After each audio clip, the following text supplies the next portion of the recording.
என் சுயபலத்தால் ஓடி பார்த்தேன், ஓட முடியல. என் மனபலத்தால் நடந்து பார்த்தேன், நடக்க முடியல.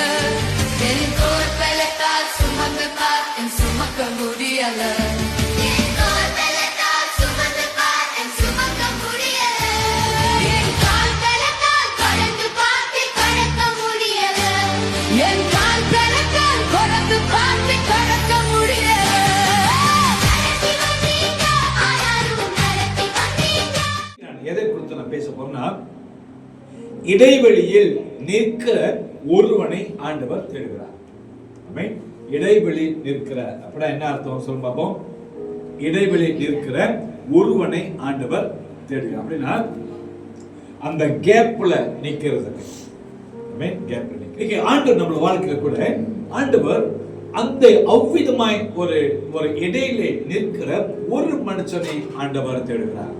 இது நமக்கு எப்படி என்ன புரியும் சொல்லி நம்ம பார்த்தோம் சொன்னா, என்னோடு கூட சேர்ந்து எசேக்கியேல் 22 அதிகாரம் 30 வசனம் வாசிப்போம். நான் தேசத்தை அழிக்காத படிக்க திறப்பிலே நிற்கவும் சுவரை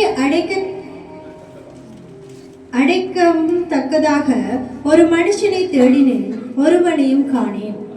கண்டுபிடிச்சு ஆண்டவரை சோத்தரிக்கிறோம். ஆண்டவரே கிருபை தேவனே, அப்பா இந்த அருமையான வேலைக்காக நன்றி. ஆண்டவரே பெரியவர், நீர் பெரிய காரியங்கள் செய்கிற தேவன். ஆண்டவரே ஐயா, நீர் வார்த்தையை கொடுக்க கூடுமானால் அந்த வார்த்தையின் ரகசியங்களை கொண்டு வருகிற ஆண்டவர், அந்த வார்த்தையின் வெளிப்படுத்தலை கொண்டு வருகிற ஆண்டவர் கர்த்தாவே, இந்த நாளிலும் ஆண்டவர் கர்த்தாவே எங்களோடு இந்த வார்த்தை பகிர்ந்து கொள்ளும் போது ஆண்டவரே, இந்த வார்த்தையை புரிந்து கொள்ள, அறிந்து கொள்ள, விளங்கி கொள்ள, அதில் இருக்கிற அருமையான ரகசியங்களை தெரிந்து கொள்ள ஆண்டவர் கர்த்தாவே ஐயா, எங்களுடைய ஆவிக்கு திறந்துவிடும், சிந்தையை திறந்துவிடும் ஆண்டவர் கர்த்தாவே, அதை பற்றி கொள்ள தொடர்ந்து தேவனை கர்த்தாவே இந்த வார்த்தை எங்களுக்கு அஸ்திபாரமா இருக்கு. ஆவியானவரை நீர் உதவி செய்யும், கிருபைக்கிறோம் ஆண்டவரே. எல்லாவற்றையும் கர்த்தர் கொண்டு வருவோம். பரிசுத்த ஆவியானவரை நீ தொடர்ந்து வழிநடத்தும் ஆசீர்வதியும். இயேசுவின் நாமத்திலே கேட்கிறேன் ஜெபம் பிதாவே. ஆமென். ஆமென். ஹல்லேலூயா. சரி, வசந்த வாசிக்கும் போது சொல்லப்படுகிறது, நான் தேசத்தை அழிக்காத படிக்கு திறப்பிலே நிற்கவும் சோலை அடைக்கும் தக்கதாக ஒரு மனுஷனை தேடினேன், ஒருவனையும் காணேன். வந்து எசேக்கியேல் தீர்க்கதரிசிக்கு சொல்லப்படுகிற ஒரு வார்த்தை என்று சொல்லி பார்க்கிறோம். என்ன நடக்குதுன்னு சொல்லி பார்க்கும்போது, இந்த தேசம், அதாவது இஸ்ரவேல் தேசம், அன்னைக்கு அந்த உள்ள காலகட்டம் பார்க்கும்போது அநேக விதமான விக்கிர ஆராதனைகள் அல்லது தேவனுக்கு விருப்பம் இல்லாத காரியங்கள் என்னாச்சுன்னா அந்த தேசத்துக்குள்ள வந்துட்டு, அந்த தேசத்துக்குள்ள வந்துருச்சு. அந்த தேசம், அதாவது அவர்கள் கிறிஸ்துவ தேசமா இருக்கலாம். நான் அதை எப்படி எடுக்கிறேன்னா, இன்றைக்குள்ள காலகட்டத்துக்கு ஏற்றவாறு இன்னைக்குள்ள சபை ஆண்டவர் பேசான அந்த அடிப்படையில் வச்சுக்கொள்வோம். அப்படின்னு சொன்னாக்கா, இன்னைக்கு அது கிறிஸ்துவ சபையா இருக்கலாம், கிறிஸ்துவ குடும்பமா இருக்கலாம், கிறிஸ்துவர்களா இருக்கலாம், கிறிஸ்துவ தேசமா இருக்கலாம். ஆனால் கிறிஸ்துவ தேசங்களா இருந்தாலும் அநேக காரியங்களை அவர்கள் பெற்றுக்கொண்டாலும் அறிந்து கொண்டாலும் கூட, ஆனால் ஆண்டவர் அன்றைய காலத்துல அந்த சூழ்நிலை ஒருவனை ஆண்டவர் தேடிக்கொண்டிருக்கார். இப்ப நம்ம பார்த்தோம் சொன்னா, இன்னைக்கு இந்த காஜான சபையில அநேக சபைகள், உங்களுக்கு தெரியும் எத்தனை சபைகள் இருக்குன்னு எனக்கு தெரியுது, 1 2 3 அப்படிதான் தெரியும். உங்களுக்கு தெரியும் இங்க எத்தனை சபைகள், எத்தனை விதமான சபைகள் இருக்கிறதுன்னு சொல்லி உங்களுக்கு தெரியும். ஆனால் அதை அப்படியே நம்ம பார்க்கும்போது ஆண்டவர் இங்க இவ்வளவு சபைகள் இருந்தாலும் கூட அவர் ஒரு சபையை தேடுகிறார். இடைவெளி நிற்கத்தக்கதாக ஒரு சபையை ஆண்டவர் தேடுகிறார். இதைத்தான் அன்னைக்கு நாம பார்க்கலாம். எப்படி, ஏன் ஆண்டவர் அந்த ஒரு சபையை தேடுகிறார்? எதற்காக ஒரு மனுஷனை ஆண்டவர் தேடுகிறார்? அப்படின்னா ஏதோ ஒண்ணு இருக்கு, இல்லைன்னா ஆண்டவர் தேட போறது இல்ல. ஆமென். அப்ப இந்த வசனத்துல வாசிக்கும் போது சொல்றாரு, இந்த தேசத்தை என்ன செய்ய படிக்கா, தேசத்தை அழிக்காத படிக்கு. ஏன் தேசத்தை அழிக்காத படிக்கு? 2வது வசனத்துக்கு வரும். அதே அதிகாரம் 2வது வசனம், இப்பொழுதும் மனுபுத்திரனே, ரத்தம் சிந்தின நகரத்துக்காக நீ வழக்காடுவாயோ? வழக்காட மனதால் நீ அதன் அருவருப்புகளை எல்லாம் அதற்கு தெரிய காட்டி, அதை தெரிய காட்டி. அப்போ இந்த ஆண்டு எசேக்கியேல் அவர் கேட்கும்போது சொல்றாரு, இந்த நகரத்துக்காக வழக்காடுவாயோ? நம்ம மத்திய லோயர் இருக்காரு, லோயர் இருக்காரு. இன்னைக்கு ஒரு கேஸ் பிரச்சனை வந்துட்டு, நான் குற்றவாளி இல்லை, ஆனா கேஸ் கோர்ட்டுக்கு போகுது. இப்ப நான் வாதாடணும், நான் நிரபராதி, நான் படிச்சிருக்கேன், மண்ட மூளை நிறைய இருக்குது, நிறைய படிச்சிருக்கிறேன், எல்லா சட்டத்திட்டம் எனக்கு தெரியும், அதனால எனக்கு லோயர் வேணாம், நானே வாதாட முடியுமா? அதுக்கு யார் இருக்கணுமா? அதுக்கு ஒரு லோயர் இருக்கணும். அவரு சைஸா இருக்கலாம், எப்படியா இருக்கலாம், இப்படியும் இருக்கலாம், எப்படி இருக்கலாம், அது முக்கியம் இல்லை. ஆனா அவர் யாரு? உனக்காய் வழக்காடும்படியாய் ஒருவர் அங்க இருக்கார். அவர் தான் உனக்காக வழக்காட முடியும். நீ எதை பேசாலும் அங்கதான் சொல்லும், அவர் தான் அங்க வழக்காடுவார், அவர் தான் அங்க பேசுவார். சோ உனக்காய் பகிர்ந்து பேசுகிறவர், உனக்காய் வழக்காடுகிறவர் ஒரு லோயர் இருக்காரு. அவர் தான் உனக்காக பேசுவார். அப்ப இந்த வார்த்தையில பார்க்கும்போது இந்த இஸ்ரவேல் ஜனத்துக்காக வழக்காடும்படியாய், அவர்களுக்காக பேசும்படியாய், அவர்கள் மத்தியில் இருக்கிற குறைகளை, அவர்கள் மத்தியில் இருக்கிற காரியங்களை அவர்கள் சுட்டி காட்டும்படியாய், அவர்கள் தெரிந்து கொள்ளும்படியாய், அவர்கள் புரிந்து கொள்ளும்படியாய், இன்னைக்கு உள்ள காலகட்டத்தில் இது நமக்கு ரொம்ப முக்கியம். ஆண்டவர் எதிர்பார்க்கிறதுனா ஒரு மனுஷன், ஒருவன், ஒரு சபை, ஒரு குடும்பம், ஒரு வீட்டு கூட்டம், ஒரு ஃபெலோஷிப், யாராவது ஒரு ஃபெலோஷிப், ஒரு சபை, ஒரு கூட்டம், ஒரு மனுஷன் எனக்காய் அல்லது அவர்களுக்காய் பகிர்ந்து பேச முடியாது, அந்த தேசத்துக்காய், அந்த குடும்பத்துக்காய், அந்த ஜனத்துக்காய் பகிர்ந்து பேச முடியாது. நான் ஒருவனை தேடுகிறேன். எல்லாம் எப்படியா? ஆனா வசனம் சொல்லப்படுதா? வசனம் சொல்லப்படுதா? ஒருவனை தேடினேன், ஆனால் ஒருவனையும் காண. என்ன ஐயா சபைகளுக்கு ஆண்டவர் பார்க்கிறாரு, இவ்வளவு சபை இருக்கு, ஆனா அண்ணன் சொல்றதா ஒரு சபையும் காணல. நமக்கே குழம்புது இல்ல? நமக்கே குழம்பு. என்ன இவ்வளவு சபை இருக்குது, ஒரு சபையும் காணன்னு சொல்றாரு. இவ்வளவு வீட்டு கூட நடக்குது, ஒவ்வொரு நாளும் ஏதோ ஒரு சபையில வீட்டு நடந்து கொண்டே இருக்கும். இவ்வளவு வீட்டுக்கு நடக்குது, ஆனா ஒரு வீட்டுக்கு கொடுத்து நான் பார்க்கலன்னு சொல்றாரு. இவ்வளவு கிறிஸ்தவ குடும்பம் இருக்கிறாங்க, ஆனா ஒரு கிறிஸ்தவனையும் காணன்னு சொல்றாரு.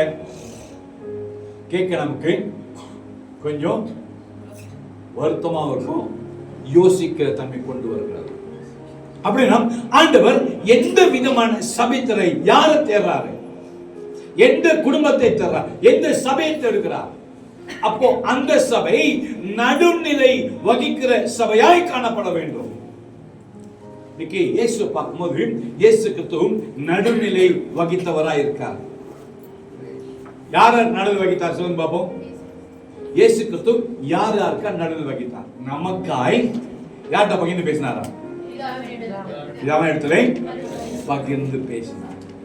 அப்போ இயேசு கிறிஸ்து நமக்காய் நடுநிலை வகித்தவராய் இருக்கிறார். மனுபுத்திரனே, இஸ்ரவேல் வம்சத்தார் எனக்கு களிம்பாய் போனார்கள், அவர்கள் எல்லாரும் புகையுள்ள பித்தளையும் தகரமும் இரும்பும் ஈயமுள்ளுமாய் இருக்கிறார்கள், அவர்கள் வெள்ளியின் களிம்பாய் போனார்கள். களிம்புன்னா என்னது? இது நம்ம எங்க பார்க்கலாம், அது சொம்புதான். அது அது அடிக்கடி கழிட்டே இருக்கணும், கழிட்டே இருக்கணும், இல்லைன்னா அது அப்படியே பச்சையாயிரும், அப்படியே பிடிச்சிடும். இப்போ நீங்க அல்லூர் இருக்குல்ல, அல்லூர் தான் சொல்லுவாங்க, அதை நீங்க கழுவாம பார்த்தா என்ன ஆயிருமா?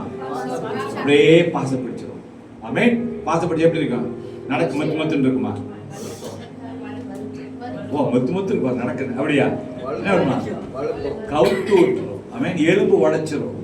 வயசான ஒன்று தான் முடிஞ்சது, அவ்வளவுதான். அதோட சைன் வரதான், எலும்பு உடைச்சிரும். ஓகே, இது சோ இந்த பாத்திரத்துல கூட நம்ம பாவிக்கலன்னு சொன்னா அது அப்படியே இது பிடிச்சிரும். அப்ப அது போட்டு என்ன செய்யலாம்? அது அடிக்கடி தேய்ச்சிட்டே இருக்கணும், கழுவிட்டே இருக்கணும், அப்பதான் அது சுத்தமாகும். அப்ப வசனம் சொல்லப்படுது, இவர்கள் இந்த இஸ்ரவேல் ஜனங்கள் எப்படி போனார்கள்? களிம்பாய் போனார்கள். அப்ப இந்த இஸ்ரவேல் ஜனங்கள் இஸ்ரவேலர்கள் தான், அற்புதத்தை பார்த்தவர்கள் தான், அதிசயங்களை பார்த்தவர்கள் தான், எல்லாத்தையும் ருசித்தவர்கள் தான். ஆனால் இன்றைக்கு அவர்கள் களிம்பாய் போனார்கள். அவர்களுக்கு கொடுக்கப்பட்ட காரியங்களை, அவர் கொடுக்கப்பட்ட தேசத்திலே நன்மை அனுபவிக்க முடியாத படிக்கு, அந்த நன்மைக்கு பதிலாய் இன்னைக்கு அநேக காரியங்களை தேசத்துக்குள்ள கொண்டு வந்து, கலாச்சாரம் சொல்லி கொண்டு வந்து, இது இன்றைக்கு நடைமுறை கொண்டு வந்து, இல்ல இது வந்து இப்ப மாடர்ன் சொல்லி பலவித காரியங்களை செஞ்சாங்களா உள்ளே கொண்டு வந்து விட்டார்கள்.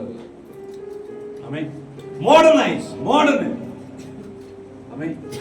அப்பெல்லாம் சில்வாரி கிழிஞ்சா உடனே தைச்சு போடணும். இப்போ நல்ல வாங்கி என்ன செஞ்சுக்கிறாங்க, கிழிச்சு போட்டுக்கிறாங்க. அது என்னது மாடர்ன். அப்புறம் கொஞ்சம் கிழிஞ்சு என்ன ஆயிருமா, அதை உடனே தைச்சு போடணும். அது அப்போல காலம். இப்போ நல்லா இருக்கிற ஜீன்ஸை, விலை கொடுத்து வாங்கி ஜீன்ஸை அங்கங்க ஓட்ட போட்டுக்கிறாங்க. பேபி ஓ பேபி பின்னால் இருக்குங்களா, ஓட்டு போட்டுக்கிறாங்க. ஏன்? அது மாடர்ன். அப்போ இன்னைக்கு சபைகள் என்று சொல்லி பார்க்கும்போது ஆண்டவர் எதை தேடிக்கொண்டிருக்கார்? நம்ம இதுக்கு இதை அப்படியே வச்சுக்கோ. இப்ப என்னாகமத்துக்கு வருவோம். என்னாகமம் 16வது அதிகாரம், என்னாகும் 16:42 இருந்து நாம் வாசிக்கலாம். சபையார் மோசேக்கும் ஆரோனுக்கும் விரோதமாக கூடி ஆசாரிப்பு கூடாரத்துக்கு நேரே பார்க்கிற போது மேகம் அதை மூடினது, கர்த்தரின் மகிமை காணப்பட்டது. மோசேயும் ஆரோனும் ஆசாரிப்பு கூடாரத்துக்கு முன்பாக வந்தார்கள். அப்பொழுது கர்த்தர் மோசேயை நோக்கி, இந்த சபையாரை விட்டு விலகி போங்கள், ஒரு நிமிஷத்தில் அவர்களை அதமாக்குவேன் என்றார். அவர்கள் முகங்குப்புற விழுந்தார்கள். மோசே ஆரோனை நோக்கி, நீ தூப கலசத்தை எடுத்து பலிபீடத்தில் இருக்கிற அக்கினியை அதில் போட்டு அதன் மேல் தூப வர்க்கம் இட்டு சீக்கிரமாய் சபையினிடத்தில் போய் அவர்களுக்கு பாவ நிவர்த்தி செய். கர்த்தருடைய சந்நிதியிலிருந்து கடும் கோபம் புறப்பட்டது, வாதை தொடங்கிற்று என்றார். மோசே சொன்னபடியே ஆரோன் அதை எடுத்துக்கொண்டு சபையின் நடுவில் ஓடினான். ஜனங்களுக்குள்ளே வாதை தொடங்கி இருந்தது. அவன் தூப வர்க்கம் போட்டு ஜனங்களுக்காக பாவ நிவர்த்தி செய்து செத்தவர்களுக்கும் உயிரோடு இருக்கிறவர்களுக்கும் நடுவே நின்றான். அப்பொழுது வாதை நிறுத்தப்பட்டது. கோராகின் காரியத்து நிமித்தம் செத்தவர்கள் தவிர அந்த வாதையினால் செத்து போனவர்கள் 14,700 பேர். வாதை நிறுத்தப்பட்டது. அப்பொழுது ஆரோன் ஆசாரிப்பு கூடார வாசலுக்கு மோசேயினிடத்தில் திரும்பி வந்தான். அப்ப இந்த அதிகாரத்தை வாசிக்கும் போது இதை நம்ம என்ன புரிஞ்சுக்கொள்றோம் சொன்னா, அந்த இஸ்ரவேல் ஜனங்கள் முறுமுறுப்பாய் போனார்கள், எதிர்ப்பாய் வந்தார்கள். அப்ப எதிர்ப்பாய் வரும் பொழுது அப்ப என்ன நடக்க சொல்ல ஆண்டவர் சொல்றாருன்னா, மோசேகிட்ட நீ நவரு, இந்த ஜனம் என்ன செய்ய போறா, இந்த ஜனங்களை நான் அழிக்க போறேன், எனக்கு ஒரு நிமிஷம் போதும், இந்த ஜன செஞ்சா நான் அழிச்சிருவேன். இவர்களுக்காகத்தான் ஆண்டவர் மோசே அனுப்பி எவ்வளவு பாடுகள் பட்டு எவ்வளவு பிரயாசப்பட்டு இவர்கள் தேசத்தை அந்த ஜனங்களை அங்கிருந்து வெளியே கொண்டு வந்து வழி கொண்டு போற போக்குல இன்னைக்கு பலவித சம்பவம் நடந்து கொண்டிருக்கிறது. இன்னைக்கு ஆண்டவர் நம்முடைய சபையில கூட அப்படிதான். இன்னைக்கு எவ்வளவு அற்புதம் ஆண்டு செய்றார், எவ்வளவு அதிசயங்கள் ஆண்டு செய்றார். ஒவ்வொரு நாளும் நம்ம வாழ்க்கையில நடக்கிற ஒவ்வொன்றும் என்னதான் அற்புதம். இன்றைக்கு நம்ம சபையில உட்கார்ந்து இருக்குது என்னது அற்புதம். இன்னைக்கு எத்தனை பேருக்கு சபைக்கு வந்திருக்கோம், எத்தனை பேருக்கு சபைக்கு வர முடியாத ஒரு சூழ்நிலை. திடீர்னு வேலை இருக்கு, ஏதாவது ஒரு முக்கியமான காரியம், அது தவிர்க்க முடியாத ஒரு சூழ்நிலை வந்திருக்கலாம். ஆனாலும் ஆண்டவர் நம்மை தொடர்ந்து வழிநடத்தி கொண்டிருக்கிற ஆண்டவர். அப்ப வசந்த வாசிக்கும் போது இந்த மோசே அந்த ஆரோன் இந்த ஜனங்களுக்காய் பகிர்ந்து பேசும்படியாய், நடுநிலை வைக்கும்படியா, அந்த தூபம் காட்டும்படியாய் என ஆரோன் லேவியர். அப்ப என்ன தேவனுக்கு முன்பாக அந்த தூபம் காட்டும் போது தேவனுடைய கோபம் தணிகிறது. இவர்களுக்காய் மன்றாடின ஒரு மனுஷன் அதை செஞ்சு முடிச்ச பிற்பாடு மறுபடியும் மோசே ஆரோன் மோசேனுக்கு வருவதை பார்க்கிறோம். அப்படின்னா அந்த தேசமே அந்த மோசேக்கும் எதிர்ப்பாய், ஆரோனுக்கு எதிர்ப்பாய், அந்த தேவனுக்கு எதிர்ப்பாய் வரும்பொழுது ஒரு பாவ நிவாரணை செய்யும்படியாக ஒருவர் தேவையாக இருந்தது. அதைத்தான் இயேசு கிறிஸ்து செஞ்சு முடிச்சான்னு சொல்லி பார்க்கிறோம். ஆமென். அப்ப இன்னைக்கு நாம பார்க்கிற காரியங்கள் என்ன? அப்படி ஒரு இடைநிலை இருக்கும்படியாக, நடுநிலை வைக்கும்படியாக ஆண்டவர் ஒருவனை தேடிக்கொண்டிருக்கிறார். அப்ப இன்னைக்கு நான் 2 வித காரியத்தை பேசலாம். ஒன்று குடும்பத்தினை குறித்து பேசலாம், அடுத்து சபையும் குறித்து பேசலாம்.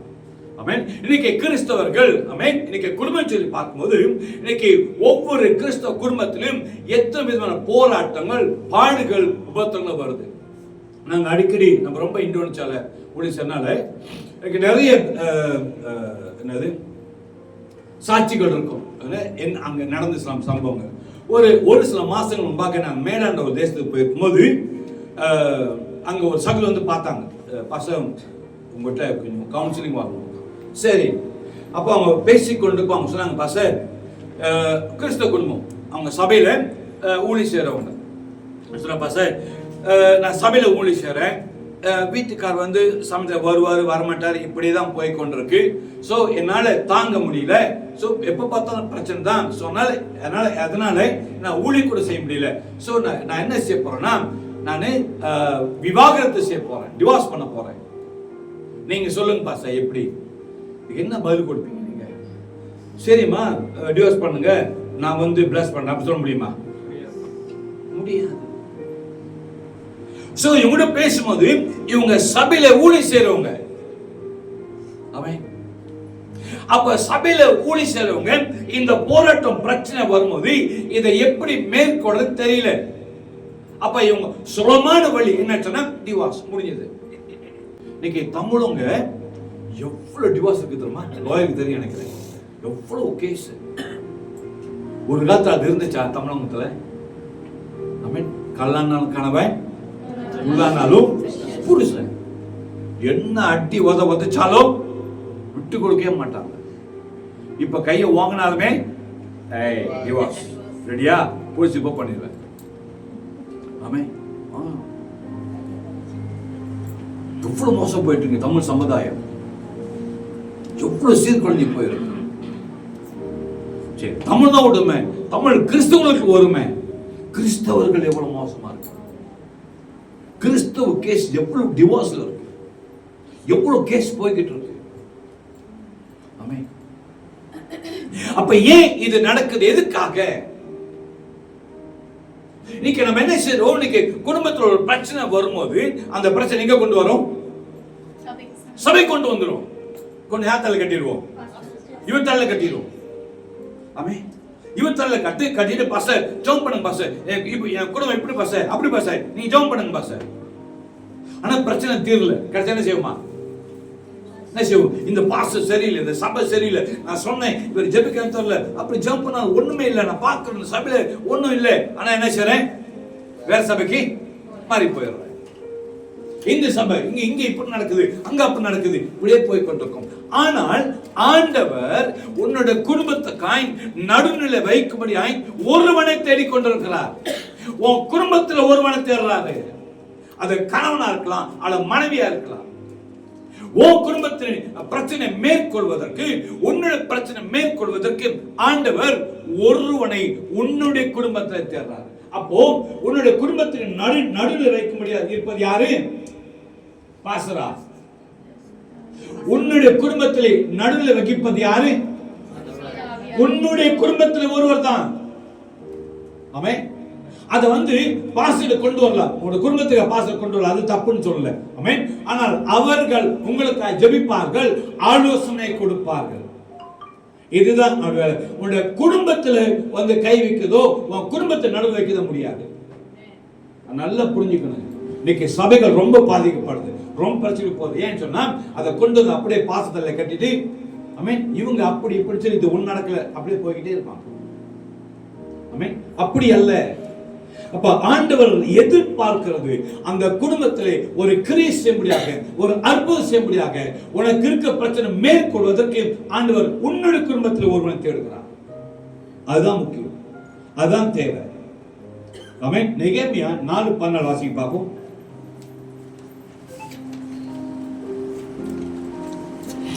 நெகேமியா 4:14. அதை நான் பார்த்து எழும்பி பிரபுக்களையும் அதிகாரிகளையும் மற்ற ஜனங்களை நோக்கி அவர்களுக்கு பயப்படாதிருங்கள், நீங்கள் மகத்துவமும் பயங்கரமான ஆண்டவரை நினைத்து உங்கள் சகோதரருக்காகவும் உங்கள் குமாரருக்காகவும் உங்கள் குமார்த்திகளுக்காகவும் உங்கள் மனைவிகளுக்காகவும் உங்கள் வீடுகளுக்காகவும் யுத்தம் பண்ணுங்கள் என்றார். யாரு சொன்னாரா? யாருக்காய்? உன்னுடைய குடும்பத்திற்காய் நீ யுத்தம் பண்ணு. அப்போ உன்னுடைய குடும்பத்துக்காய் போராடும்படியாய், உன்னுடைய குடும்பத்தை நடுவில் வைக்கும்படியாய் உன்னுடைய குடும்பத்தில் ஒருவனை ஆண்டவர் இருக்கிறார். ஆனால் அந்த நடுவை நாம வைக்காத படிக்கு, அந்த நடுவில் நம்ம நிக்காத படிக்க என்ன செய்யலாம்? இன்னொருவனை கொண்டு வந்து அங்க வைக்கிறோம். முடியுமா?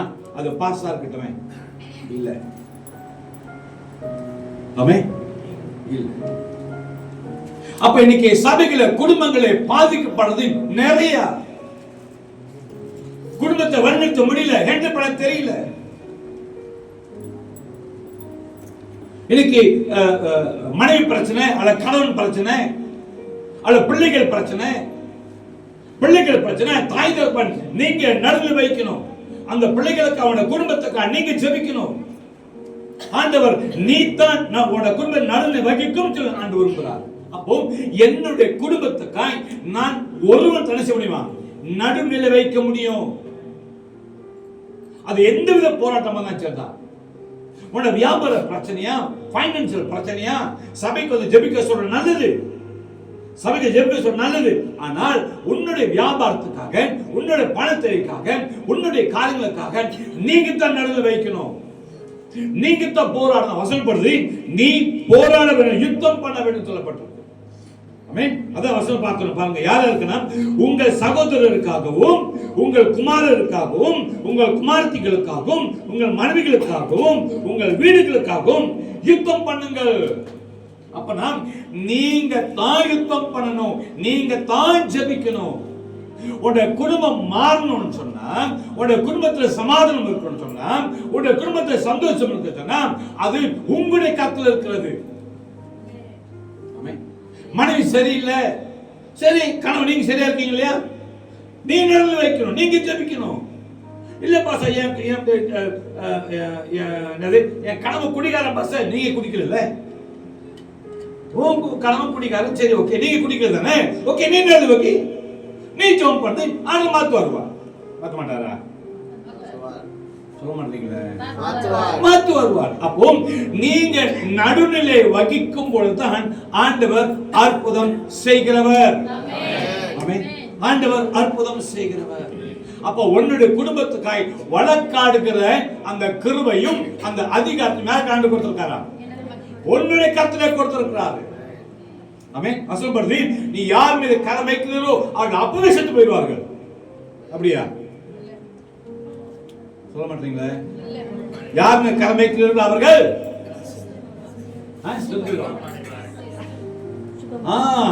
சுஸ்தமாவார்கள், ஆசீர்வதிக்கப்படுவார்கள்.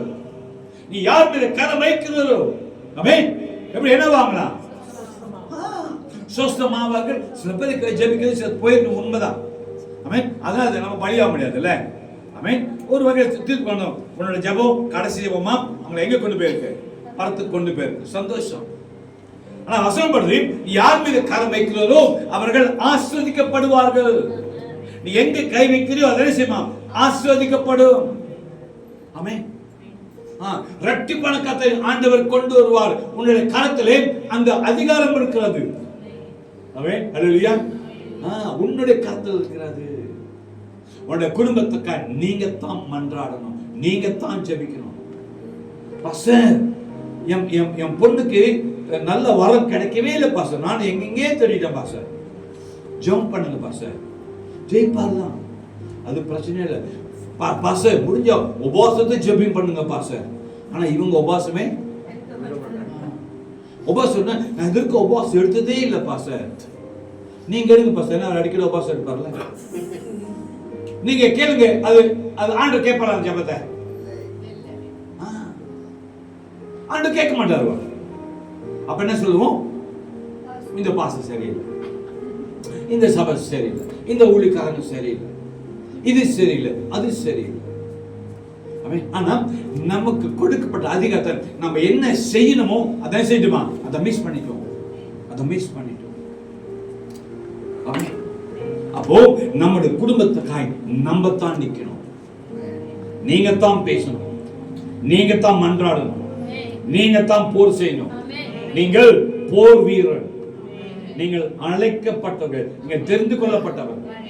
ஆமென். உங்க கருத்துல ஆண்டவர் அதிகாரத்தை கொடுத்திருக்கிறார். ஆமென்.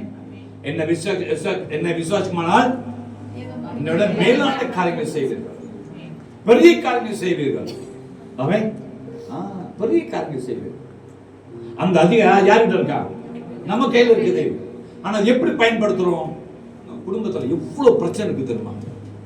ஒண்ணு வந்து ஃபைனான்சியல் பிரச்சனை. வந்து நம்மளுடைய பிரச்சனைகள் ஃபைனான்ஸ் தான். அப்ப இது எப்படி நம்ம நிவர்த்தி செய்வது, எப்படி அதை மேற்கொள்றது? அப்போ நீ கையிட்டு சேர்க்க ஆஸ்வதிக்கம் சொல்லப்பட்டிருக்கிறது. 5 அப்பத்தை 2 மீன் என்ன செஞ்சாரா? 10,000 பேருக்கு கொடுத்தாரு. எத்தனை பேருக்கு கொடுத்தாரா? 5,000 புருஷர்கள். அப்பனா இன்னும் சொச்சு இருக்குது. ஆமென். மிச்சம் எத்தனை எடுத்தாங்க? 2 கூட எடுத்தாங்க. 7 கூடயா? 12 கூட எடுத்தாங்க. 7 ஆரம்பிச்சது 5 மீனும் அப்படியே சாரி 5 அப்பம் 2 மீன். அதுல ஆரம்பிச்சதுதான். அப்போ மிச்சம் 12 கூட நிறைய எடுத்தது. 5,000 பேத்துக்கு மேலாய் சாப்பிட்டு மிச்சம் இருந்தது. ஆமென். பிட்டு ஆசீர்வதித்தார். இந்த சம்பவத்தை பார்க்கும்போது அந்த அப்பத்தை எடுத்து ஆசீர்வதித்து இப்படி யார்கிட்ட கொடுத்தாரு? சொல்லுங்க. சீசனுக்கு கொடுத்தாரு. இல்ல நீ சரி வரல. உன்கிட்ட கொடுத்தா ஒண்ணு நடக்காது. Sorry sir. நீ சீசன் தான், ஆனா உன்கிட்ட கொடுத்தா அப்படி ஒண்ணும் தெரியல, நான் வேற ஆட்ட கொடுத்துறேன். இவர் ஓகே தான், சூப்பா இருக்காரு, வெள்ள சட்டை போடுங்க, பச்சைமா இருக்காரு, ஓகே சரி பரவாயில்ல, அவர்கிட்ட கொடுப்போம். ஆனா இவரு கருப்பு சோப்பு பச்சைமா இருக்காரு, கொடுத்தா சேருவமா தரல, சரி ஓகே. அப்படியா? 12 ஏசு எப்படி பார்த்தாரா? எப்படி பார்த்தாரா ஆண்டவரு? ஒரு கல்ல வெண்ணை ஒரு கஷ்டம் வச்சு பார்த்தாரா? எப்படி பார்த்தாரா? 12 பேத்தி ஒரே மாதிரி தான் பார்த்தாரு. உனக்கு கொடுத்த அதே பாதி ரொட்டி தான் எங்க கொடுத்தாரு? கொடுத்தாரு. என்ன சொல்லுன்னு தெரியல, உளறாங்க. எல்லாத்தையும் கொடுத்தாரு. அங்க கொடுத்த அந்த பாதி ரொட்டியை அப்பத்தை தானே செஞ்சு அந்த 12 பாதி கொடுத்தாரு. இப்ப யார் பரிமாற சொன்னாரு? இப்ப அறுப்பது எங்க இருந்து வந்துச்சு? நீங்க சொல்லுங்க. இயேசு கிட்ட இருந்து வந்துச்சா? எங்க இருந்து வந்துச்சு? படத்துல இருந்து வந்துச்சா? அது சொல்ல மாட்டீங்கல்ல. ஆண்டவர் ஆசீர்வதித்துட்டு உங்ககிட்ட கொடுத்துட்டாரு. இப்ப அதை ரெட்டிப்பாக்குவது, அது செழிப்பாக்குவது யார் கையில இருக்கு? உன் கையில அதிகாரம் இருக்குது, உங்க ரொட்டி இருக்குதுங்க. ஏன் நான் பாதி தான் வச்சிருக்கேன், இந்த பாதி தான், இது எங்க போகுது, இது வேணாம். நீ உங்க பேர் என்னது? ஜெனிஃபர். நீ கூட ஜெனிஃபர். இது ஐயா தம்பி பேர் என்னது? பிரகாஷா? பிரசாதா? பிரசாத். நீங்க கொடுங்க ஐயா. எனக்கு பாதி, நாங்க 2 பேர் இருக்கிறோம், இது எங்களுக்கு 10. நீ குடியா? நீ கிளம்பிட்டீங்களா? கிளம்பிச்சா இல்லையா? இன்னும் இல்லையா? நீங்க ஒண்டி கடை தானே இது. என்ன சீக்கிரம் இன்னும் இல்லையா? சொல்லிருங்க. நான் தப்பா சொல்ல போறேன்.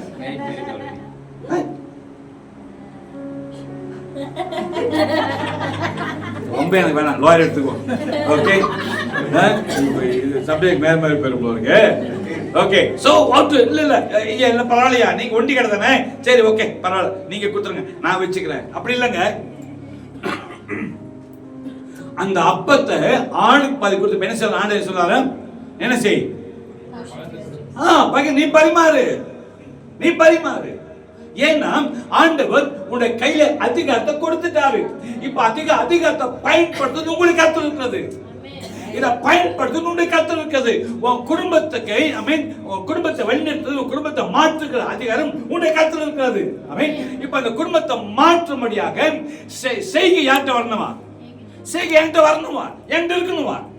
மீன் நான் செய்கை இல்லாதபடிக்கு அந்த அப்பத்தை வாங்கி வச்சுக்கிட்டு ஐயோ இவன் பத்தி என்ன செய்ய போறேன், இதை எப்படி செய்ய போறேன், அதை எப்படி செய்ய போறேன், இல்ல அதிகாரம் உன்னை கத்திருக்கிறது. உன்னுடைய குடும்பத்திற்காக நடுவில் வைக்கும்படியாக ஆண்டவர் உன்னை தேர்ந்தெடுத்தார். சுயபலத்தால் ஓடி பார்த்தேன், ஓட முடியல. என் மனபலத்தால் நடந்து பார்த்தேன், நடக்க முடியல. என்